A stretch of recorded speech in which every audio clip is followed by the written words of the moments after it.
Hey Cast Iron family, Katie here today with Cast Iron Recipes, and today we are going to be making a smoked turkey.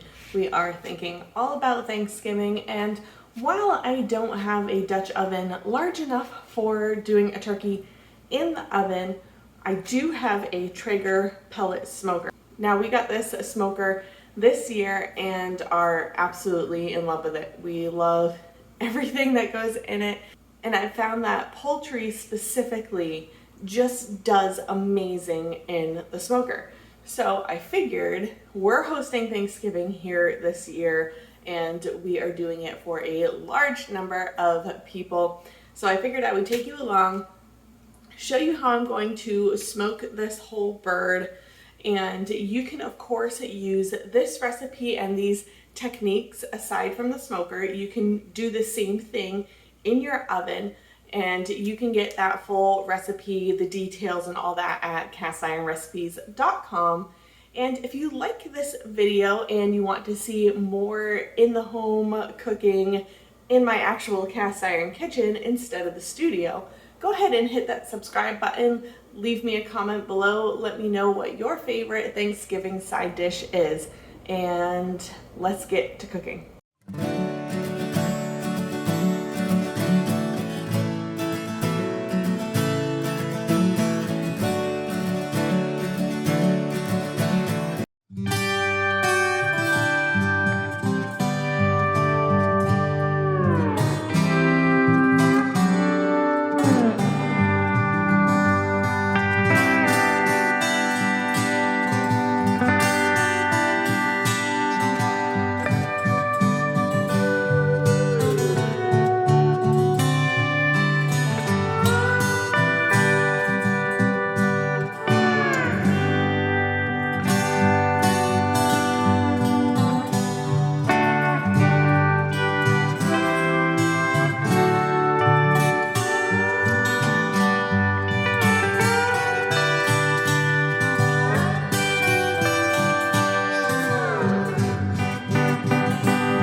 Now, I know that seemed like a lot of seasoning, and it was, but that is a seasoning that you can prepare and use all year long. That is a kind of a sweet barbecue rub, and I added some extra ingredients to make it a little more fall Thanksgiving-ish. So it's got some Italian herb seasoning in it. It's got cinnamon and nutmeg. You can even add some ground cloves if you have those as well. I don't have them on hand, or at least I can't find them, so those didn't go in. But if you added maybe a teaspoon of ground cloves, that would really bring that kind of earthy, kind of deep holiday flavor, like layer that into the turkey. And I mean, turkey is all about the holidays, right? So go ahead and go a little bit crazy with it. I thought about this as I was doing it. In my head, I didn't think about how much it was going to make. What I would suggest is when you follow this recipe, make it right into a mason jar with a fitted lid. And then you can just pile everything right in it and just shake it up. And then when you want to make it again, if you're running low, you could then just make it again right in the same mason jar. Just follow the recipe, and just as long as you're adding the same proportions, then it's not going to change the taste or anything like that. So then you can just put the cap on, shake it, and put it up in your cupboard in a cool, dark, and liquid-free place. If you have some of those little oxygen saver, those little, like, not a Mylar bag, but you know, the little oxygen absorbers, you could throw one of those in there as well, so that you don't have to worry about any oxygen or dampness, any wetness kind of ruining that sugar, because there is sugar in there, and that sugar is going to try and absorb the moisture out of the air. So throwing one of those little oxygen packets in there is going to be a really big help in keeping that whole thing fresh and keeping it from becoming a solid block. Now that we have all of our seasonings together and we have the turkey behind us, it is just sitting on a sheet pan. I find that easiest as far as cleanup goes. And we're going to pat it dry, and then we're going to separate the skin from the meat, and we're going to combine 1 stick of butter with half of our seasoning mix, and this is going to get stuffed between the skin and the meat, and I'll show you how to do that. We're going to put on a pair of gloves, and we're going to get to stuffing the turkey with celery and carrots. I have some carrots that are starting to go a little bit wobbly, and we've got onion, we've got garlic, and we've got some herbs that are starting to go as well. And so these items are not going to be consumed. So it's okay if they're wobbly and not like super great for presentation, because we are stuffing the cavity of the turkey with these aromatics to impart flavor on the turkey for one, but also to prep us for our turkey stock and our gravy or our gravy. So what's going to happen is as the turkey cooks, we are going to put a pan beneath it, and it's going to catch all of the drippings. So not only are you going to get a deliciously smoked turkey, but you're also going to get a really unique smoked turkey broth, as well as a turkey gravy. And if you don't come up with enough liquid, because sometimes that liquid is just going to evaporate from the smoker, right? It's just science, right? Who knows? Your turkey is still going to get all of these delicious flavors imparted. It's going to be nice and tender.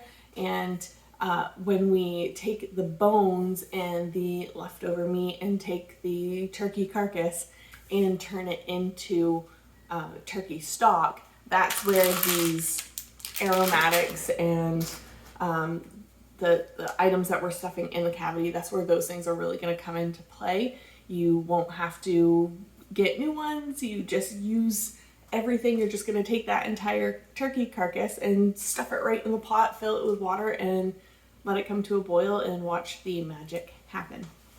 Okay, so I'm going to get on a pair of gloves, and we are going to get to stuffing and seasoning this turkey.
so we've got our turkey fully seasoned, fully stuffed. Now you're probably going to need a helper for this part, but go ahead and open up the Traeger, and it should be going at 225, and we are going to pop this into the smoker and let it go for hours. The amount of time is going to depend, of course, on how big your turkey is. Just make sure to go until you get the internal temperature of 165, which is custom on all poultry. You are going to love this. Be sure to spray it during the smoking process with a little bit of apple juice or cider, even just water, to make sure everything all sticks and just gets super delicious looking and moist. And yes, I just said moist. Sorry for all of you out there that don't like that word, but it is what it is because this turkey is delicious. So if you give this a try, or if you love this recipe, go ahead and hit that subscribe button, and we will see you next time. Happy holidays.